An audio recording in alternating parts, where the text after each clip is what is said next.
Hi, I'm Rob Boyd, an English photographer from the UK. I decided to create this podcast series talking to international photographers whose work I truly love. I realised I knew nothing about these amazing people apart from their names and their stunning work. So I created a set of hopefully entertaining questions that finds out who they are and what they love. Hi John, nice to see you, mate. This is the second time we've tried to do this, and I appreciate your patience. I really do, mate. No, you're good. It's all good. Good to see you again, mate. Yeah, absolutely. So if you could start with your name and your Instagram name, that would be amazing. So my name's John ST, and my Instagram name is Giant Evertonian. Perfect. And why is that? Tell me, please. Giant Evertonian was my old eBay name, and Giant is because of the bikes I used to ride. I used to race push bikes, bicycles, and Evertonian because, well, it's a curse. I'm an Everton fan. Although we're having a good season this season. So. There you go. It can't be bad. Brilliant. And I just carried it over. No, just my Instagram. I don't have a website. Mark Davison keeps trying to talk me into building a website, and of course, you know, I'm old and adverse to it, so I keep saying, nah. But I am thinking about doing it, so stay tuned. Yeah, and another thing is we pay too many bloody subscriptions. We've had that conversation before, so yeah, get that. No, I know. We do play too many subscriptions. Yeah. And where do you live, mate? I live in Adelaide, so I was originally from the UK. Came to Australia many years ago. I'm not going to tell you how long because it'll give away my age. And then, you know, I'm getting to that point where I don't like people to know. So, and then lived in Adelaide for most of my life, moved to Sydney for a couple of years, and then unfortunately had to move back to Adelaide. So, not unfortunately, but I would rather be in Sydney photography-wise. Adelaide's a beautiful city, and I have a great lifestyle, but photography-wise, I'm a little bit over it. Yeah, well, it's a nice place to live. That's the main thing, you know. It's a good quality of life. It's stellar. You can't beat it. It left Sydney for dead. Quality of life in Adelaide is like, it's like in another universe compared to living in a dog box in Sydney. So, yeah. There you go. Brilliant. So if I visited you, where would you take me to shoot? In Adelaide? Oh, anyway, it's a great city to shoot. It's just that I shot it every day for 4 years, and because I worked in the city at the time, I worked for the University of Adelaide. I was out there morning, afternoon, and night. So I would go out before work. I would shoot for an hour. Then in my lunch break, I would shoot for an hour, and then on my way home, I would shoot for 2 hours. And so for pretty much for 4 years, and that included COVID as well. So I'm just bored with it. I just feel like I can go out. It's not I'm bored with it. I can go out, but I just feel like I've already got that shot. So I would take you in Adelaide, and I've taken lots of people who visit, even from Sydney. Yeah, the people who knock Adelaide in Sydney, they come out and they go, Adelaide's wonderful to shoot in. I'm like, yes, I know. It's not just Sydney and Melbourne. So I'll just take you into the city and show you around it. It's a really nice, it's a small city, but it's got great life. And if you don't believe me, just go and ask Trent Park. He'll tell you. Yeah, it's probably a good advocate. That's a good point, actually, yeah. He is. He lives here in Adelaide, as well as Narelle, his wife. So, yes. Maybe. Absolutely. So are there any places to visit as a tourist in Adelaide? I guess there must be. Yeah, we've got a beautiful wine region. So Adelaide's really perfectly placed between the sea and the hills. So the beaches are only like a 15-minute, 20-minute drive away from the city, if that. And then the hills are the same. So we've got beautiful wine country. We've got the big everything in Australia, the big something. We have the big rocking horse. It's the world's biggest rocking horse that doesn't rock. So, but it's there, and our beaches are second to none. So, I mean, I'm in Bali at the moment, and people often complain, say, oh, the beaches, they're not very nice. You know, these are Australians. And I go, if you're going to come for beaches, you might as well just stay in Australia because our beaches are magnificent. They're clean. So Adelaide's got lots of different things. We've got a beautiful river that runs through the city, and it's a really nice, clean and happening city, although people in Sydney would say it's not. So yeah, Yeah, and all my family that come out from the UK, they always come to Adelaide last because they come to see myself, and then they go, "Wow, Adelaide's amazing. We would have come here first if we'd known." And I'm like, "Well, no one ever knows how nice Adelaide is." So yeah, it's a really nice city. Come and visit. yeah, absolutely. So, what's your favourite destination in the world? Where do you love the most? I'm guessing it's Bali. Well, I was going to say Bali. Yeah, we've been coming here it's been probably 34, 36 years. I can't count exactly. We started coming here when we were very young. And yeah, we're pretty much here. When we were younger, we only ever used to come every 3 years because we couldn't afford it. And then now we've been coming every year for like the last 15 or 16 years. And we love it. So yeah, Bali. But there's so many. Canada was stunning. I've done a round the world trip in my 20s and for 3 months. And there's so many beautiful places in the world. So, and there's still lots to see. So, but Yeah, Bali's are like our second home. yeah, amazing. So, what's on your bucket list? Where would you most like to go in the world? So on my bucket list at the moment, I've just come back from Japan last year. That was pretty amazing. That was on my bucket list. Now, Japan, if you haven't been, anybody who hasn't been, I know everybody raves about it. And I'd heard everybody saying, once you've been to Japan, you'll want to go back every year. And I'm like, yeah, let's just see. Yep, go to Japan. So I've been there and done that. But on my bucket list, I want to go to Czechoslovakia. I would like to, because I saw most of the world when I wasn't a photographer, of course. So I feel like I missed all these opportunities to go and see things. So uh, Malaysia and Penang is on our list. We were supposed to be there now, but something happened and we couldn't. So we came to Bali, and that's why I've messed you around a little bit wrong, because our Bali trip happened in literally 4 days.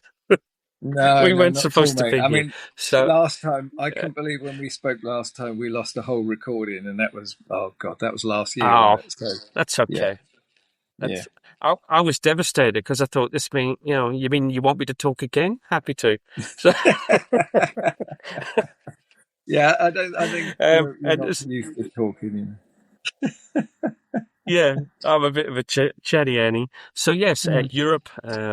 I'd like to go. I'd like to travel to Scandinavia and go to Finland. I was in Norway a couple of years ago, and Sweden. No, I wasn't in Norway. I was in Sweden. I want to go to Norway and see the Scandinavian countries. And I have no intention. Sorry, people in America. I have no intention of going to America. That's so far down my bucket list. And I caught up with somebody here in Bali called Michael, and he was raving about India. And he said, "Are you going to go, John?" I went, "Not on your Nelly, mate. No, it's so far. India is so far down on my bucket list. It just doesn't Yeah, interest me. I know, you'd love it photography wise." And I'm like, yeah, no. yeah, I want to go to Rome and bloody France and places like that and photograph. yeah, yeah, absolutely. That's Especially more if you haven't me. been with That's a more me. yeah, if you haven't been there with a camera, that's the thing. You've been there as a tourist, but not with a camera. I get it Yeah. completely. Yeah, brilliant. And you know what? I think India, it's like at the minute, it's super popular and everybody's going and Yeah, everybody's posting photos from India. I said to Michael, if anywhere I would like to go in that region of the country would be Sri Lanka. I'd like to go there because I don't think many people are photographing in Sri Lanka. yeah, yeah. No, good There you go. choice. Perfect. There you go, mate. Jesus Christ. I could have just said Sri Lanka. No, it wouldn't be a John St. Bloody answer then, would it? It So, wouldn't. so if you could time travel, where and when would you visit? Oh, jeez. Where would I like to talk? You know what? If I could time travel, I'd like to go back to the 80s. Mm-hmm. Because I think you're from an 80s as well, Rob, and I Oh think yeah, that was the best time of our lives. Uh, every generation says that that their time was the best, but there was yeah, just a lot of happening then, and we sort of went from economically the whole world was struggling, and it was all music was fantastic, and fashion was really starting to come out, and yeah, I think I'd like to go back to the 80s and photograph that because people were happy generally. generally. Yeah. And Yeah, I think that would I be a very think of the interesting 70s. time. Yeah, I think of the 70s in Oh, brown, and then I 70s. think of the 80s in like multicolour neon and God knows what else. So Yeah, yeah, I get it. yeah, Yeah, yeah, yeah. brilliant. Right, so tell me a fun fact or a story about yourself. I'm sure there's lots of them. A fun fact or stories. You don't want to know some of the stories I've been in. Well, I guess a fun fact was my name, Giant Evertonian, how I got it. I literally used to race push bikes, and I used to make a bit of. My wife had decided to go to uni and wasn't working, or was only working part time, and we just built a house. So I was trying to. Bicycle racing is notoriously expensive, so I was wheeling and dealing on eBay. So to like buy parts and buy clothing from the US and sell it in Australia and all this stuff, just to buy stuff to improve my bike. And my bikes that I rode and raced with giant bikes. So and Evertonian because I'm an Everton fan. So that was my that was my eBay handle. And then Instagram came about and everybody and Facebook, and everybody was telling me to join, and I wasn't a photographer then, so I just used Giant Evertonian as my Instagram handle, and that's how it stuck. So when stuck, and that's when people meet me, they go, "You're not a giant. You're pretty short." I go, "Hold on, I'm pretty tall for I'm tall for an English person. I'm short for an Australian, but but yeah, you're not very tall. You're not very tall, John. And what's the giant for?" And then I have to explain it. So that's how I Yeah, got my Instagram title. And yeah, John brilliant. ST is just the ST is an abbreviation of my surname, which just so happens to be very it fits very well with street photography because I used to work with international students, and they would always want to add me on Facebook, and they would continually just want to befriend me.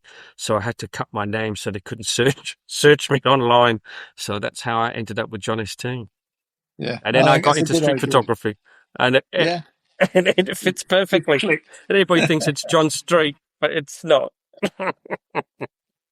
No, love it. There you go. You cleared that one up. That's there, it. there And that you go. obviously, your wife's probably the only person who actually knows your proper name anyway. So there you go. Oh, yeah. There's a few Yeah. other people. It's weird because I'm just so used to saying John ST now. So I just introduced myself as that, and Lisa all said to me, "Why are you What? doing that?" And I went, "That's who I am now. I'm a celebrity." It's like Madonna, I love it. I Yeah, think having a name like that, it has a little bit of mystique to it. It makes yeah, me seem a little bit more absolutely, interesting than I really am. Yeah, I'm absolutely, not interesting at absolutely. all, so I might as well have an interesting name, Rob. You're right, mate. So, if you could photograph anyone in history, who would you shoot? Hitler, Hitler, crikey. Hitler or Stalin. Yeah, one of those two. Yeah, Because I just think it was an interesting time, and he loved getting his photograph taken, didn't he? Hitler, he yeah. loved it, and he was a bit of a photographer himself. I'm not sure if he shot with Leica or not. That would be a bad advertising campaign, wouldn't it? Could imagine him being a Leica rep. Yeah. I definitely don't think it was Or Fuji anyway. my Fuji's Japan. That was the other side as well. So Exactly. yes. So ironically, they're taking over the world camera wise. So yes, I think that time just because history interests me a great deal, and I think during that time period it would just have been, as long as I wasn't a particular. I'm not going to say the word because you might not, you cancel culture. Can't Yeah. say anything now. Yeah, I just think that would be a really interesting time to photograph. The good, the Yeah. bad, and the ugly, and the terrible, like awful, but Yeah. very Yeah. interesting time to Documentary. photograph. Documentary style. That's it. Yeah. Definitely. Yeah, Cool. yeah, and hopefully I wouldn't piss them off because I'd be dead, wouldn't I? Yeah. You know, if I didn't take a good photo, you wouldn't be like, "Oh, just take another one, John." You'd be like, Yeah. Gone. Taken out. "God, Yeah. yeah, yeah." Start away Good point. questions. What's your favourite word? Oh, my favourite word. I used to have a saying that I'd say all the time as a kid. You know what I mean? And I still say it now. You know what I mean? And that came from Frank Bruno. Remember when Frank Bruno used to say it? Oh God, yeah. Because yeah. And my other word is fantabulous. I say that a lot. and, and my street words Yeah. are back screen banger. Oh, I love that. See, that just makes Back me laugh screen every banger. time. So you should copyright that one, definitely. Uh, Yeah, so, back screen banger. because it's an international podcast, teach me a new word or a saying I might not know. Oh my lordy. Oh, everybody knows it now. You know what I mean? Like you could say something that was Australian. People would, sanger. Do you know what a sanger is? Is that sandwich? No, no. No, it's a sausage. Oh, right. Okay. It's a Yeah. I get that. Yeah. Sanger. yeah. There. See, I didn't There you know it. go. So well done. There, there, Yeah. there you go, people. You're here to learn, and I'm here to teach. Oh, yes, sanger. Budgie Oh, smugglers. dear. Yeah. Sanger. Have you heard of that? That budgie smugglers. Yeah, sanger and budgie smugglers. Yeah. That's your little posing pouches. Yeah, I get that one. Yeah. And Yeah. the Germans in Bali love to wear So those. So yeah. yeah, I bet. Uh, so when did photography click for you? Obviously, excuse the pun, but what moment did you realise you could take a decent photo? Don't underestimate a good pun, Rob. About 6 years ago. So I fell into photography. Look, I've always taken photos. When I was younger, we had a film camera, and I would photograph my friends and things like that. And because I was the least drunk, and I could sort of frame up a little bit, and we'd take shots like that of us out and about on the town. And then, when digital came out, we had a little Panasonic that we took on holidays to photograph around Bali. And I've always had an eye for, I've always liked taking photos of people, but not street photography. And then I fell into street photography because I used to cycle, as I said, and I was very adverse to smartphones, and I only had an old Nokia. And my work sent me overseas and said, "Look, John, you need to get a smartphone." And I was like, "I don't want to. You've got to. You can't travel with a Nokia. You know those little brick phones that I used to use it just for safety, because Yeah, I cycle in the middle of nowhere. So with the smartphone came a camera, and I just started taking photos of coffee with that, and then I progressed to taking photos of architecture, and then I used to get really pissed off when people would walk through my architecture shots, and I'd be like, oh, and then I thought I'd be smart and I'd be like, can you not just wait for like 5 seconds while I get a picture of this building without your fat ass in it? You know what I mean? So, not that they were fat, that's just an expression. So, and then I started incorporating people into architecture shots, thinking I was smart, and stumbled across Sean Tucker, and then got a camera, and then learned how to be a photographer, really watching Sean Tucker and looking at Instagram and following those photographers. So about 6 years ago is where my journey started, and it's been quite a journey. yeah, amazing. And it's amazing what Sean's actually, the amount of people that started with Sean's videos on YouTube and stuff, and his work. He launched a few people. Yeah, yeah, yeah. No, definitely. He's one of those fellas that just hasn't got an ego. It's great. Hmm. What's your favourite 3 photos you've taken, and why you like them? I know it's hard.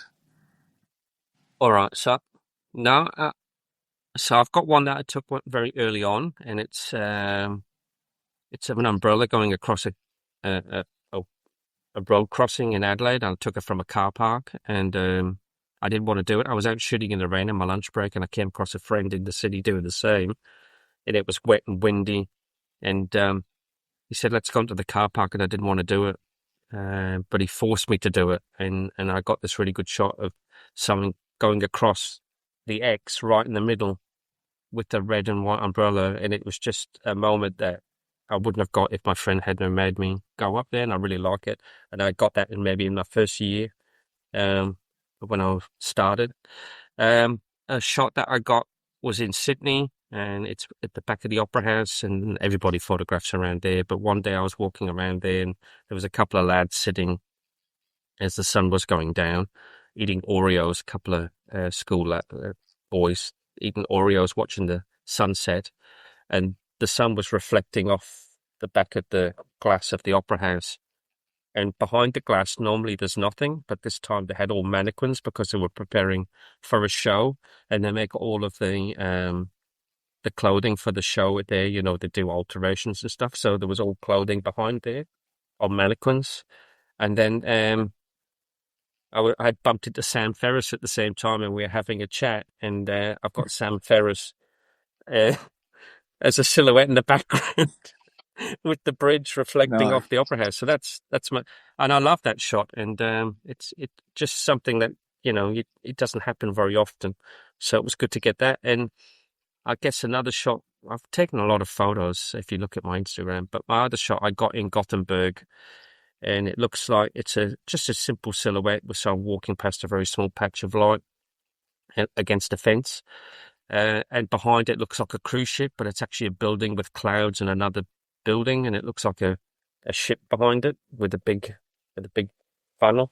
And why I really loved that shot was because I got into so much trouble from my wife because we were supposed to be out looking for breakfast, finding a place to have breakfast in Gothenburg. And I'd taken my Ricoh with me, and as all good photographers do, you can't switch off. And I just saw this patch of light 100 meters down the road, and I just said to my wife, I have to go. And she was like, do you have to? And I'm like, I have to. She was like, Jesus Christ, can we not just go somewhere for once and have breakfast and not get a photo? And I ran down the street, and it was a pretty quiet street. And this one person just happened to be wandering by, and I snapped it with one shot, and then I ran back to my wife, and I didn't even look at it. I just took the photo, went back, and then when I got back to the hotel room and I looked at it, I couldn't believe what I captured. So yeah, and it's on my Instagram. So the two, yeah. And there's also, there's a fourth image, the one of the guy holding the newspaper that I got in Sydney. 10 minutes before that, someone had just punched my camera, and I got into an altercation with a young lad, and it nearly ended up in fisticuffs. Wow. I'm a Geordie, you know what I mean? If someone's going to punch me, I'm going to come out swinging. So,